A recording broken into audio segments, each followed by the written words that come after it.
How's it going, everybody? Real quick before I get into it, and before I forget, a bunch of Cluster B people made a new YouTube channel, and you should go check it out because we gotta support other Cluster Bs. Their channel's gonna be a little bit. It feels like it's gonna have a little bit different vibe than mine, but we gotta look out after our own, right? Don't look at them though if they have more subscribers than me when you see this video because that'll make me very insecure. So check them back later after I'm winning again. Okay, I'll have their shit in the comments, and it's on my channel now. It's on my channel now too. So, anyways, seriously, Nameless Narcissist here once again, a simple man diagnosed with NPD, trying to tell you guys what goes on in my head, dispel stigma, whatever the hell else I talk about here. Remember, I'm no clinician. I can only speak to my own experiences, but I hope you enjoy the video, and if you like it, please like, comment, and subscribe. Anyways, I got one hell of a clickbait title today.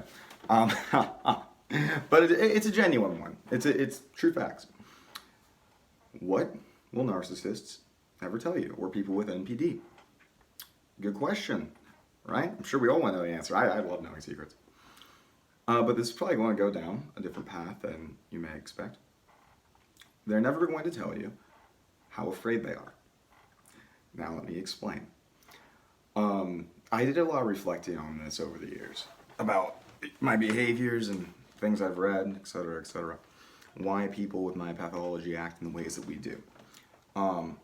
And ultimately, what is the one thing that everybody associates with NPD, which I'm not sure this is a completely accurate, but whatever, but control, right? We crave control, i.e. we crave stability and feeling safe. Because we know when we lose control, this opens us up to the possibility that someone will hurt us. And implicit in this is the fact that if I tell you this is something I fear, I am therefore giving you the power instead to be able to hurt me. And why would I put myself in that position? Obviously, that's not a healthy way to think. That's like a core belief that I've been trying very hard to get over. God damn it. And I feel like this is where a lot of misconceptions about pathological narcissism come from, is the fact that we are so afraid of giving that power to somebody that to actually explain our motivations for doing things, that we would prefer people to see us as strong and evil than good and weak.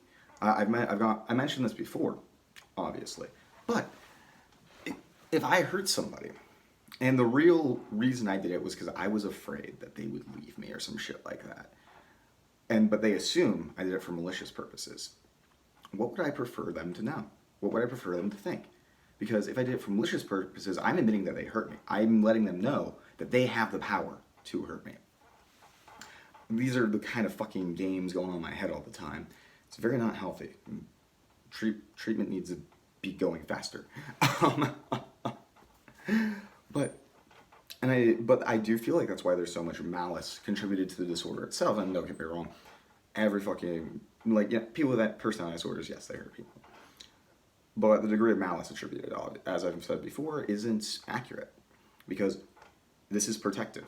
You don't form a personality disorder just because one day you're like, I don't think I'm going to be evil today. You get it from mainly through childhood abuse and stuff, although there's a genetic component to it, and there's a lot of things that can trigger it. But ultimately, it is a fundamental core belief system that leads to a belief system revolving around this need to make sure that we can never be hurt again, to make sure nobody can laugh at us ever again, to make sure I'm finally going to feel safe. I never will, because my behaviors innately make me not safe a lot of the times. And I get obsessive with maintaining that control. Even if I do acquire control, I'm constantly like, how can I protect this? Vigilant towards anything that could be seen as a crack in my defenses. And it's interesting seeing how this pans out, because you can see how like everything I'm trying to control in some way, whether it be myself, my emotions, because me losing control of my emotions is, again, showing that to me is perceived as a weakness. Or like friend groups, I've never been really controlling of partners, but I guess you could argue that my emotional distance with my partners was a form of control. I'm not sure if I'd go that far though. But that's ultimate. And what that ultimately comes down to is that we are scared children. Oh, I hate fucking saying that. I really do. If I don't think I would as openly admit this to my friends at this point in my life, but ultimately that is the reality, that we are weak and and fragile and a little pathetic. Okay, those aren't good words, but I guess rather that we are human is is the ultimate reality that we are terrified of, because humans get hurt. Humans hurt each other all the time, and we have this fundamental belief that us and everybody else around us are equally as worthless as us and as cruel and exploitative. And when you let your guard down like that for 1 second, everyone's going to try to be screwing you up somehow. And obviously this can take abusive forms as well. But I do want to point out, as I'm saying this, when you watch one of these self-aware people with MPD talk about narcissistic abuse and stuff, and I don't feel like getting into the validity of the idea of narcissistic abuse as an individual construct from normal abuse, but how many of those people do you think actually care? They're saying that they're narcissists, and the stigmatizing stuff that they say about these people, that they can never care about anybody, they only do things for themselves, blah, blah, blah, never be aware. Yet, but somehow they are aware, and that because they're aware, they want to help people, even though that they are saying that all narcissists don't want to help people. You see how that logic doesn't really make sense? I think some of them know what they're doing and are just trying to get some money. I think there's a few of them I've seen them. I think it's very clear what they're doing is they're trying to protect themselves, just like every other narcissist you've ever seen. They're putting up a false persona base. They're putting up another, they're hiding themselves in another way and talking about how much they care about other people. So everybody will look at them and tell them that they are worth something, that they are worth, all the other narcissists, throw them under the bus, who gives a fuck? But everyone's telling them that they get this, that they are a good person, that they, for 1 second, they don't have to feel bad about themselves. And that desire to feel like that isn't, bad in any way, but the way that they go about it, and I feel like giving a lot of misinformation to people about this disorder is more damaging than any one individual narcissist could do by just abusing somebody. Because imagine if the stigma wasn't there. Imagine how much more willing people with MPD would be to go into treatment, because nobody wants to be told you have the fucking asshole disease, and it would make people if we had an accurate view of what pathological narcissism is, it'd be far easier to identify it earlier on in children and stuff when treatment is more effective. Imagine if I can only imagine what my life would be if my parents weren't shitty. I remember that my dad tried to kill me, so I doubt he would have really cared about this, but whatever. If let's say a school counselor or something, I don't know, somebody noticed that I was my behavior was resembling that of pathological narcissism and got me into treatment earlier, I'd be a way higher functioning person right now. Not to mention probably a happier one. And I probably would have hurt way less people. I can think of all the people that if I knew what my shit was, I would have not hurt them the way that I did. Just being aware of it on its own would have changed so much, and aware of my mechanisms. But because we have this, because the popular idea of pathological narcissism is this caricature of, basically a self-absorbed asshole who just does whatever he wants and hurts whoever he wants, doesn't care, it's hard to identify it. Nobody suspected I was a pathological narcissist before my diagnosis. I guess I had that one. Well, the closer I am to them, they kind of pick up on some of the traits, but it's nobody ever said, "Oh, you're a pathological narcissist," unless I told them first. And it's to the point that I will tell people that I have MPD sometimes. Me trying to be vulnerable with somebody, and they'll be like, "Oh, you don't have MPD. You're way too nice." And I'm like, "Okay, well, that's just not."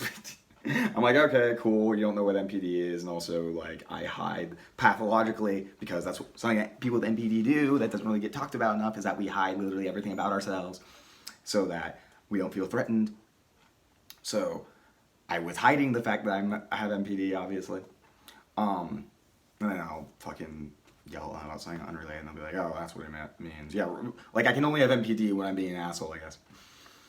And that's frustrating. And how that plays in to the disorder. Because, one, we pathologically hide ourselves already. And because of the stigma, we are not even comfortable talking to people about it. Because you go into a therapist, you don't want to be vulnerable with a fucking stranger in a therapist's office, first of all, especially about a very stigmatized disorder. And you don't want to be vulnerable with everybody else. What will they think of me? They know I'm a narcissist. Oh my God, they'll never talk to me again. They'll hate me. And that makes it really, really hard to discuss. Not to mention, like, on the other hand, we rely on other people to stabilize our self-esteem and for, like, identity and to define ourselves. So the entire world's telling us that we're, monsters, and it's like, oh, all right, well, I am, I guess, because everyone else is telling me because my self-esteem is based externally. And I feel like these issues that compound because of the stigma around pathological narcissism, and you can make this argument for most disorders, I reckon. I'm sure BPD was similar to this before it got, there's still a lot of stigma, but it's getting there a lot faster than NPD is. But the way it specifically affects narcissistic personality disorder, because you're a fucking, because like, how it kind of plays on some of the very core elements of our disorder, so many more people are getting hurt by us, and we are also getting hurt.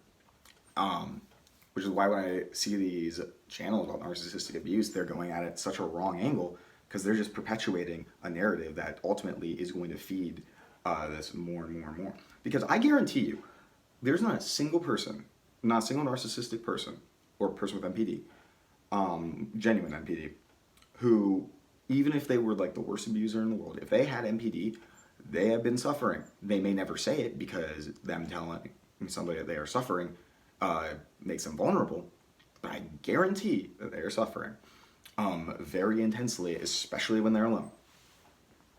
And again, that doesn't excuse abusive behavior, but to make it like it's, if somebody has NPD and they're abusive, that doesn't, like, they're a terrible person because they are abusing and shit like that. But to make them into inhuman monsters in order to justify this sentiment against pathological narcissism is not helping anybody. And nobody is helping from that.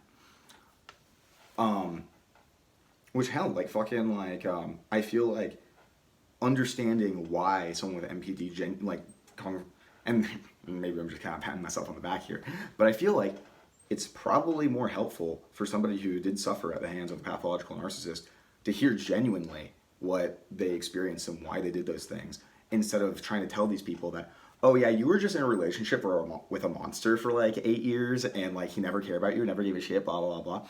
I don't feel like that's a helpful thing to hear. I'm not sure. I feel like that just breeds a lot of anger and self-hate. It wouldn't me, but then again, I'm pathological and I have those things going on already. Oh man. But anyhow, maybe I'm not the one, maybe I'm not even the one that should be trying to dispel stigma in this way, because I have hurt people. I will fully admit that. I've always admitted that, which also is defensive grandiosity, because whatever. But me fully admitting it is defensive grandiosity, that is. But like, I feel like somebody should. If I was hurt by somebody, I would want to know actually why. To protect my ego, I may like just say, oh, they're fucking blah, blah, blah, blah, blah. But if I'd want to know why. Because I guarantee, as somebody who experiences, I bet a feeling that people who gone through that abuse is something very similar to what pathological narcissists feel all the time is, it's my fault. Pathological narcissism, it's a little bit different, but with pathological narcissism, it's like, I think back to my childhood, it's like, it's my fault. I think back to everything that's gone wrong. I think it's my fault. I'm defending against that constant shame. And I feel like that's even something that people who are willing to work with, I feel like that's something that like victims of abuse and people with NPD probably have a lot in common. Probably because people with NPD are often victims of childhood abuse, but whatever. I feel like that's like a huge thing that like we could help each other with. But still, but I can see why you wouldn't want to interact with somebody who is also a pathological narcissist. I've mentioned this sort of before, but like, I get it because I had a similar sentiment with people with BPD. I despised people with BPD. I thought they were monsters and emotional and abusive and reactive, blah, blah, blah, blah, because my sister's fucking insane. And she has BPD. And I bet I closed myself off I bet I contributed to a lot of stigma and closed myself off to some good friendships because I had that mindset. But as soon as I got into a friendship with somebody with BPD that wasn't my sister, it became one of the most fulfilling relationships that I had at the time. And it really made me realize how much in common I have with them. And I feel like it's the same with normal people and people with personality disorders, that like we do probably have more in common than either party thinks. I know that I am very grandiose. I say nobody can understand me. I'm so unique. My disorder makes me almost inhuman now, and I don't whatever the fuck I'm saying at the time. And they say, but hey, you all call me a monster, so it's fine. Joking.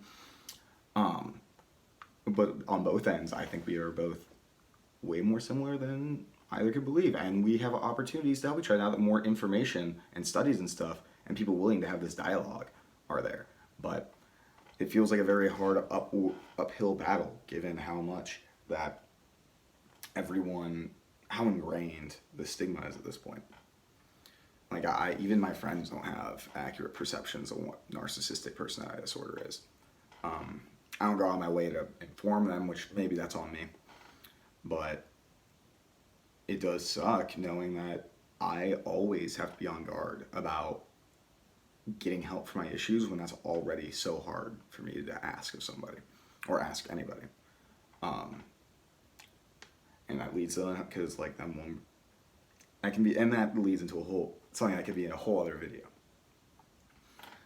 But yeah, that was just a brief stigma rant, I guess. If you made it this far, remember to check out that one channel I mentioned, the fucking Cluster Collective or whatever. Again, probably not the same vibe as my videos, but we gotta support our fellow Cluster Bs.